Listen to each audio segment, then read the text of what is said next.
All right, now that we know hockey sucks right now because none of my teams are in it, just kidding, I know, whatever. Okay, so, and Roland Garros sucks because all the good players are out. I know, go ahead, say what you want. The Knicks are going to win, so who cares about basketball? I know, whatever, put your comments down below. So we're going to talk about the World Cup because, well, what else is there to talk about?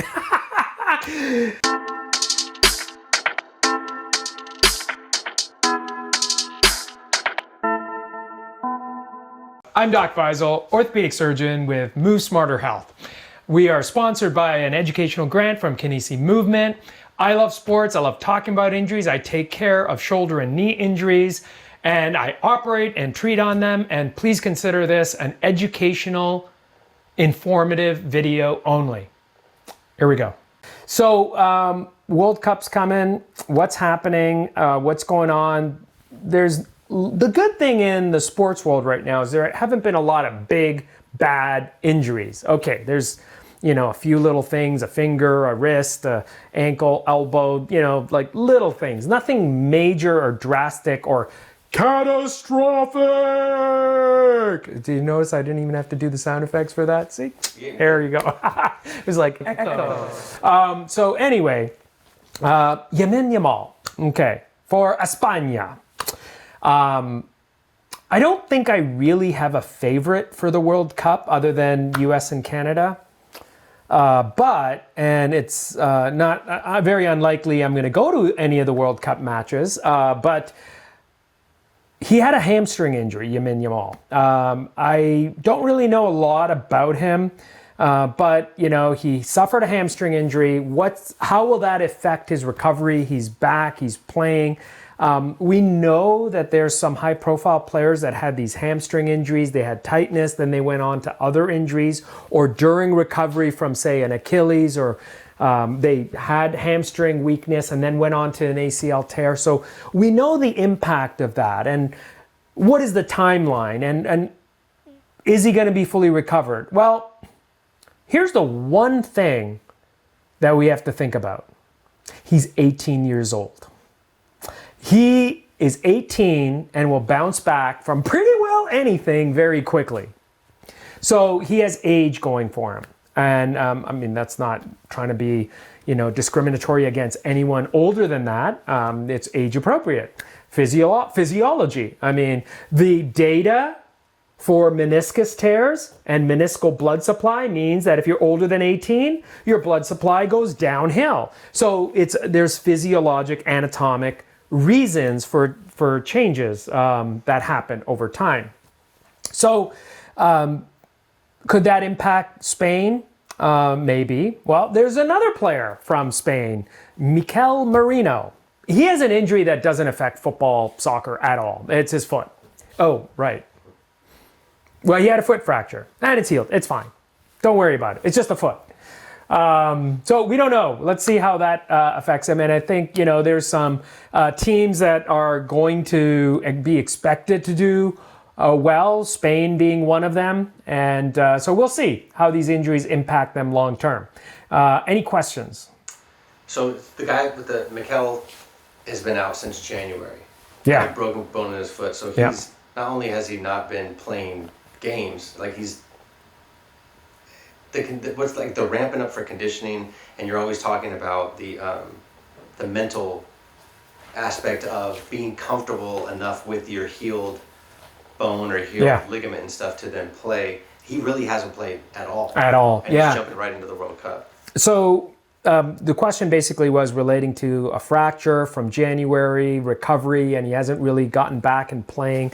So how is that going to impact him mentally, physically? Overall biomechanics, tuning, kinematics, confidence, the whole kit and caboodle.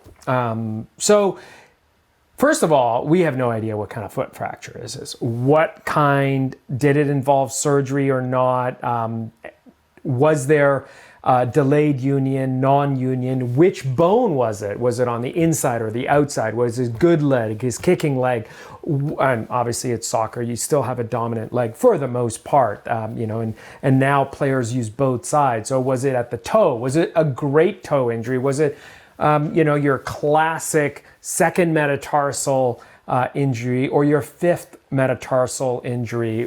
Was it a Jones fracture? Was it a tarsal metatarsal injury, the classic Lisfranc injury? What kind of injury? So all of those spectrum of injuries do matter in terms of recovery. So we're kind of like behind the eight ball right now because we don't have all the details about the injury because we're not always released to it. I'm not purview to it. I am just talking about sports injuries and relating it to the biomechanics and recovery from an orthopedic surgeon's perspective. However, without knowing all the details, we're kind of constrained in what we know and what we can share with you, because if I don't know, you don't know. Ta-da! So yeah, that's my disclaimer, right? So, but if it was a Lisfranc injury, I'm definitely more concerned. If it's a Jones fracture, less concerned. Those can heal, but they can also be prone to non-unions, but they're well understood. Any of the other types of fractures or injuries, like the great toe, you don't typically get the turf toe in soccer just because of the way the cleat is. That's more common in football than it is in soccer, especially on the turf. There's definitely more grass, natural grass in football fields and soccer than there is in American football fields, rather than the football of soccer. So was that Spanish enough? Perfect. All right, yeah. So in terms of the recovery, I think what we can focus on is the mental game is always important. How confident are you when you get back on the field?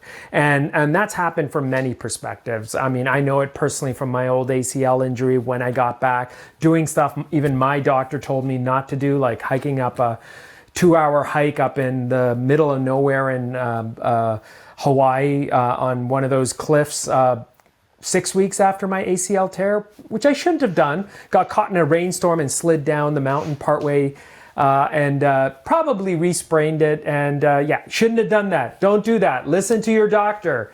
Yeah, don't do what the doctors do, because we never listen to our own advice, right? Listen to us. Don't do what we do. Gotta love that. In the end, I think the confidence of being able to retune your mechanics, and I think that's critical. Being able to run and get back into your rhythm of movement and play that's smooth and flowing, tuning the mechanics back with the confidence is all critical and key. And so everyone, needs to do that, wants to do that. That's sort of the ideal paradigm of synchronicity in sports that we ideally want to achieve, but we can't always get there. And so that's probably the toughest part in sports. Now, some people are better at it than others. I mean, you see some athletes, they come back from injuries and boom, boom, boom, go, go, go. Lindsey Vonn, great example. I mean, she has survived more injuries than so many athletes out there. And you can't compare Lindsey Vonn to a football player. Do you know why? Because we all know why. Lindsey Vonn will just pick herself up and ski down with an injury or get everything put back together and come back the next season without complaining. She'll share, but then you get a football player with a minor little injury and he'll fall down on the field and cry like a baby.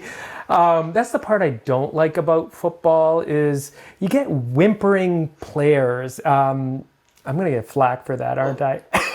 But the good thing But is it's true. they act like they're dying. They act like they're dying from a minor injury. And meanwhile, Lindsey Fall smashes every bone in her leg almost and gets up saying, "Hey guys, I'm okay. It was a little worse than I thought." God, I mean, it's kind of an embarrassment to men in general that we have superstar female athletes like Lindsey Vonn putting us to shame. But hey, that's sports. But seriously, football players,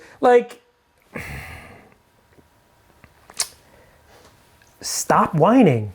Just get on with the game. Like even hockey, is probably one of those sports. Although, hey, I know, even the best of them, Connor McDavid, did kind of dive. McKinnon kind of dove. Happens once to all the great ones. I don't think Gretzky did it, as far as I know. But all I'm saying is that, there's rugby, there's football, there's downhill skiing, and there's hockey.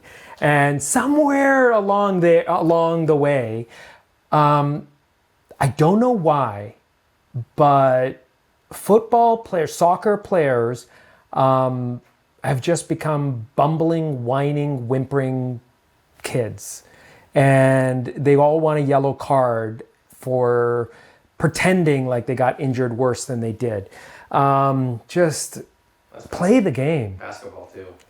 Yeah, I guess you could. I don't think it's as blatant in basketball. OKC's pretty Like, bad. what's that? OKC was pretty bad. Yeah, Not huge, yeah. Maybe it is becoming a bit of a trend. You're right. I should say that. Like basketball is becoming a little bit less. It's more theatrics and entertainment than it should be. It should be more about the game. Just play the game. In fact, I mean, there's some stuff you see in the WNBA that, the players aren't like necessarily, complaining about. And they just beat each other up. they just beat each other up. So anyway, okay, enough about that. Oh man, I'm gonna get roasted, aren't I? We'll see. People like, oh man, all the World Cup fans. Go ahead, bring it on. Well, we'll see. It's all good. Soccer is a great sport. I will say I stopped playing soccer after I blew out my ACL tear. First summer in San Francisco, I blew out my ACL playing in a recreational league of all things. But hey, that happens, and I haven't gone back into any kind of organized soccer since then, other than playing with the kids. So tears and injuries are devastating. Soccer was one of my good, first loves, I guess you could say. No, hockey. Yeah, hockey. Playing pond hockey in Ottawa was how I grew up. Throwing a football, playing soccer, and pond hockey. That was my childhood. So hockey's my first love. Soccer, you could probably say, is my second love that I kind of started hating on after my ACL tear. So yeah, it's a tough one. And I was pretty good at basketball, except I was too short. But that's about it. Enough about me. Any other questions? Okay, so for hamstring prep for a game. So it's a tender hamstring, it has to be, because you just injured it. So besides just warming up and stretching, I know a lot of times when people have like muscle spasms, they have the anti-inflammatory injections. Are there any injections that you can give to a hamstring to help loosen it up for a game? So there's a lot of things people are injecting in their bodies, and they shouldn't. All I can say is that there's proven remedies, and then there's theatrics, and then there's remedies that people promote that don't have a proven benefit. But the fact that it's not proven doesn't mean there's anything wrong with it. But then there's other things that are really bad. Like you don't want to put Botox into a hamstring before a game. Okay, so let's just throw that out. People will consider PRP, but again, you don't want to do it right before the game. PRP, like, it burns. It can hurt when you get a PRP injection. I mean, you're pretty well injecting growth factors and mediators for inflammation into your body, and platelets and all of the good stuff into your body, and it's going to cause pain. So you don't want to do that right before the game. But yeah, your warm up, your massage, loosening up, ice, heat, stretching, strengthening, just staying loose is the key. And the one thing people forget is the hamstring is not just limited to one joint. It goes from above the hip onto the pelvic area, down all the way past the knee joint onto the tibia. And it's on both sides. And if you take the hamstrings and the adductors and the abductors and the flexors and the extenders, extensor muscles all together, you have a global 360-degree kinematic structure that needs to be in balance. So it's not just about the hamstrings, because what happens if the hamstrings are tight? The other body neuromechanically compensates for that to try and protect it. So you have to unlearn what your body does to protect an injury, and you have to really understand that the other thing that happens with any injury on one side is that there could be something on the opposite side of your limb that's compensating or that led to the one injury. And that often gets missed. Or you actually aggravate the opposite normal side while recovering from the good side. So there really has to be a symmetrical 360-degree confluent kinematic chain of reconstruction in your neuromechanics to fully recover and rehabilitate from something as simple as a hamstring injury. So people will put Toradol injections. It's not really in the hamstrings, but you just want a Toradol shot, freezing spray, all sorts of other things. I don't recommend going to any kind of experimental treatments or drugs. You know, a lot of these super athletes, they're getting paid for this. They're being paid millions for it. So they'll go to Europe to get non-FDA approved treatments.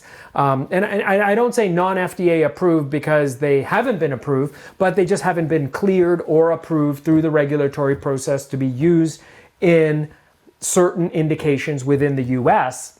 But they may be CE marked for treatment in Europe. And so if you fly there, you get your treatment and you come back, and there's places in Italy for regenerative, there's Germany, like there are these places, these centers that athletes tend to go to, and Italy, Germany, France, and there's a couple of people in the UK, and probably, you know, a handful in Spain. So like there's places people go to get their treatments. And it just comes down to what are they getting, and is it actually going to benefit them enough? And no matter what, you don't want to put a muscle relaxant in. I mean, that's the last thing you want. But sometimes, and I've seen it happen, you get a back spasm, you take a muscle relaxant, it loosens you up to play, but then the long-term consequences are a different scenario. So lidocaine patches, you know, to anti-inflammatory patches, to anti-inflammatory gels, to iontophoresis, which is just some kind of a stimulation the therapists do with anti-inflammatory creams. And then there's, you know, we talked about the PRP injections or a Toradol shot, anti-inflammatory medications. And then you could go down the path of, okay, if we're going down regenerative, then let's talk about peptides and all the other things that we can do. Take lots of calcium, glucose, nutrients, all sorts of different types of balms and salves and hydration. But ultimately it comes down to time, hydration, and neuromechanic rehabilitation. Simple.